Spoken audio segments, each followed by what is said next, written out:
सिंहासन तक पहुंचने की लड़ाई शुरू हो चुकी है। हर दल की अपनी तैयारियां हैं और उसे अंतिम रूप दिया जा रहा है। सब धीरे धीरे अपने उम्मीदवारों का ऐलान कर रहे हैं। इस बीच आज पहले चरण के लिए नामांकन प्रक्रिया भी शुरू हो गई है। आज 17 जिलों के लिए नामांकन किया जाएगा और इसी के साथ साथ आपको बताएंगे कि किन किन जिलों में नामांकन आज से शुरू हो रहा है। उसी में पटना है, दरभंगा, मधेपुरा, सहरसा, मुजफ्फरनगर, गोपालगंज, इसके अलावा सिवान, सारण, वैशाली, समस्तीपुर और यही नहीं बेगूसराय, लखीसराय, मुंगेर, शेखपुरा, नालंदा, बक्सर और भोजपुर ये जिले हैं जिनमें आज से नामांकन प्रक्रिया शुरू हो गई है। आज इन जिलों में नामांकन की प्रक्रिया पूरी हो जाएगी, लेकिन इन सब के बीच बिहार में सीटों के बंटवारों को लेकर अभी पेच सुलझा ही नहीं है। खासकर एनडीए का विवाद ज्यादा ही दूर पकड़ता हुआ नजर आ रहा है। लेकिन एनडीए ये दावा कर रहा है कि सीटों को लेकर किसी भी तरह का मतभेद नहीं है। दरअसल मोदी के हनुमान यानी कि चिराग पासवान अपने जिद पर डट चुके हैं। उनका कहना है कि वो उन सीटों पर लड़ेंगे जहां पिछली बार जेडीयू के प्रत्याशी लड़े थे। अब आपको बताएंगे कि चिराग पासवान ने किन किन सीटों पर नामांकन ठोका है। मटिहानी विधानसभा सीट से शुरू हुआ विवाद, अलौली और परबत्ता सीटों पर भी चिराग ने दावा ठोक दिया है। राजापाकर और महनार, लोजपा का इन सीटों पर दावा है। कल्याणपुर और दरभंगा की कुशेश्वर स्थान की सीट डिमांड की गई है।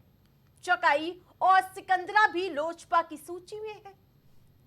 इस तरह से चिराग और एनडीए के बीच काफी खींचतान चल रही है, लेकिन केंद्रीय मंत्री और भाजपा नेता नित्यानंद राय ने एलजेपी के अध्यक्ष चिराग पासवान से मुलाकात के बाद कहा है कि सब कुछ सकारात्मक है, जिससे यह स्पष्ट होता है कि बातचीत सफल हो गई है।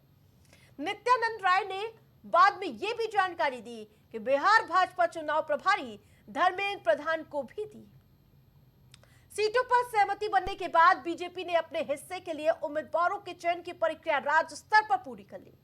हर सीट के लिए 3 संभावित उम्मीदवारों का पैनल तैयार किया गया है। इन नामों पर अंतिम मुहर लगाने के लिए 11 अक्टूबर को बीजेपी का बिहार कोर ग्रुप दिल्ली में बैठक करेगा। तो यह अब तक का घटनाक्रम हमने बताया है कि किस प्रकार से 2025 जिस प्रकार से बिहार चुनाव के लिए बेहद ही अहम हो चुका है, रस्साकसी का दौर देखने को मिल रहा है। चिराग पासवान कुछ भी बोलने के लिए तैयार नहीं है। वो कह रहे हैं कि जब तक दावा नहीं होगा, जब तक हमारी बात नहीं मानी जाएगी, तब तक हम कुछ भी कहेंगे नहीं।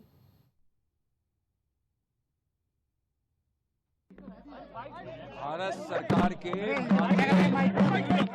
कैबिनेट मंत्री श्री चिराग पासवान जी ने आपको बहुत स्पष्ट शब्दों में कहा है और बिहार में एनडीए की सरकार बनाने की उनकी मन की जो योजना है उस पर बहुत विस्तृत से आपको बताया।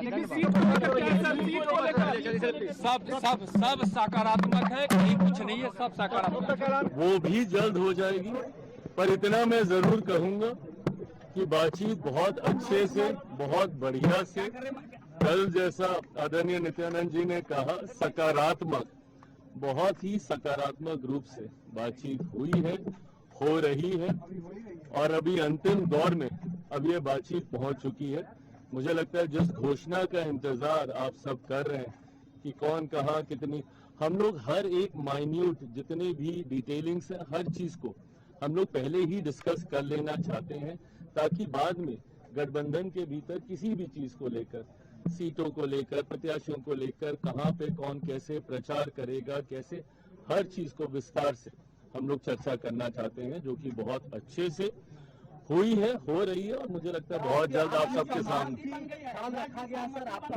प्रभु, जहाँ पे मेरे प्रधानमंत्री हैं वहाँ पे कम से कम मुझे अपने सम्मान की चिंता करने की जरूरत नहीं है।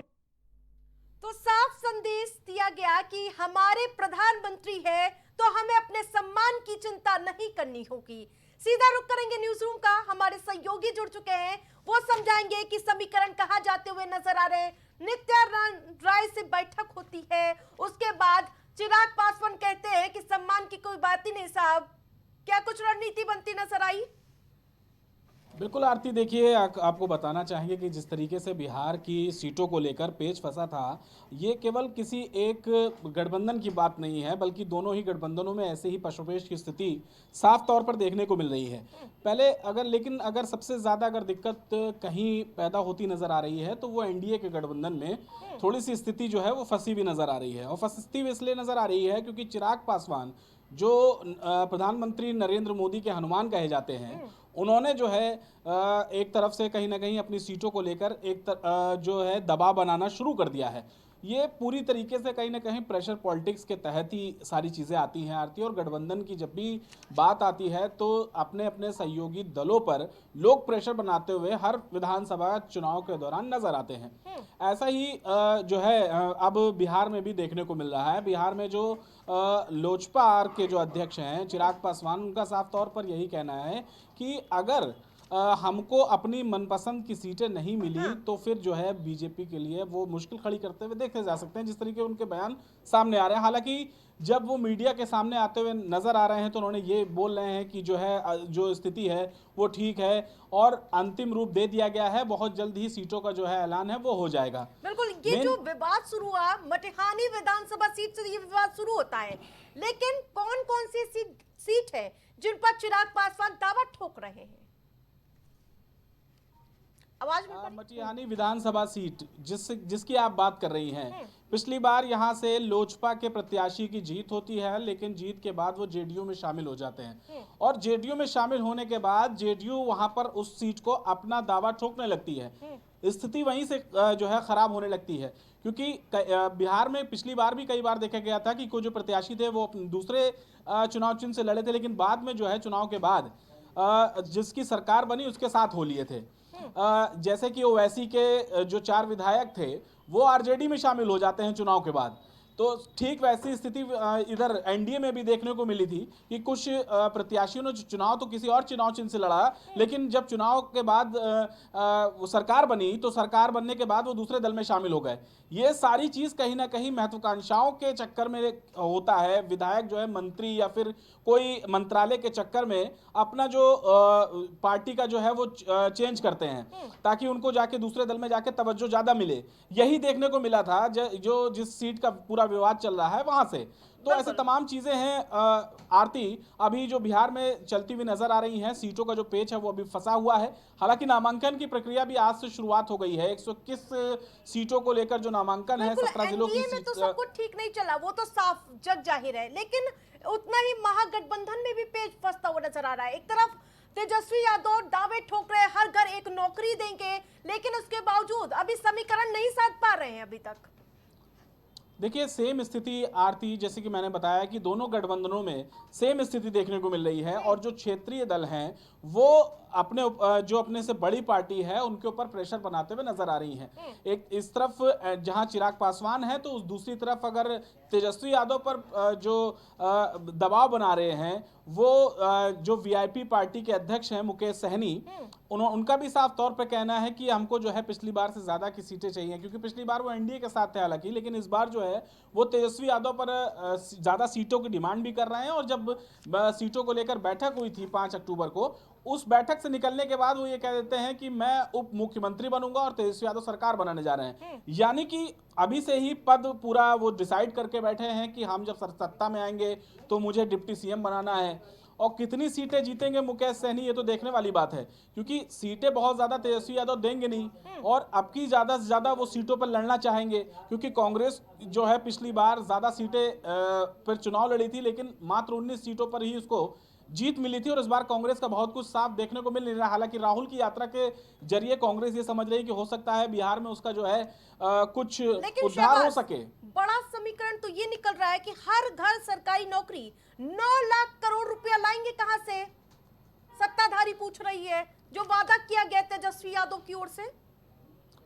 देखिए आरती, ये ठीक वैसा ही है जैसे कि अभी तेजस्वी यादव ने जो हर महिला को हर महीने जो 2,500 रुपए देने का जो वादा किया था, वो ठीक वैसा ही नजर आ रहा है।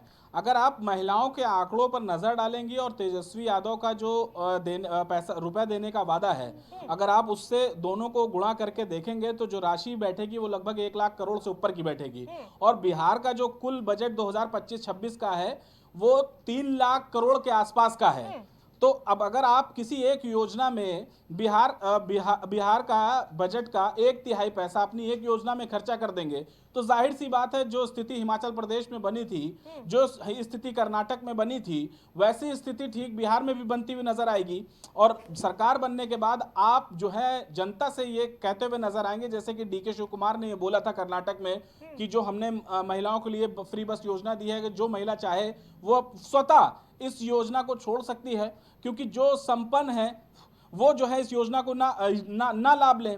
इसका सीधा असर देखिए राज्य पर पड़ता है और राज्य पर एक आर्थिक बोझ भी बढ़ता चला जाता है। बिल्कुल, लगातार जो अभी मौजूदा समीकरण बन रहे हैं, एक तरफ सीट समीकरण पर अभी कोई भी स्पष्ट रणनीति न होना, नामांकन का दौर शुरू हो जा रहा और वादों की भरमार, मौजूदा स्थिति क्या बन रही है?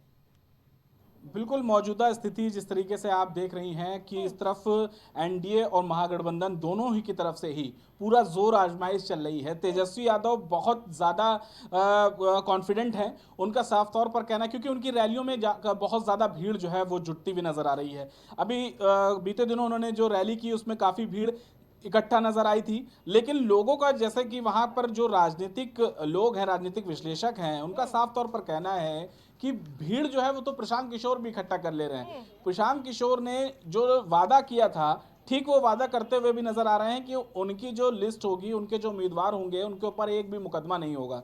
तो जो उन्होंने अभी पिछले दिनों जो उम्मीदवारों की लिस्ट जारी की उसको अगर आप नजर डालेंगे तो कहीं ना कहीं प्रशांत किशोर अपने वादे पर खरे भी नजर आ रहे हैं, क्योंकि उनके भी कोई भी प्रत्याशी दागदार नजर नहीं आए हैं। लेकिन बात 203 आगामी विधानसभा चुनाव की गतिरोध कितना बढ़ने वाली। तमाम अपडेट के लिए धन्यवाद आपका।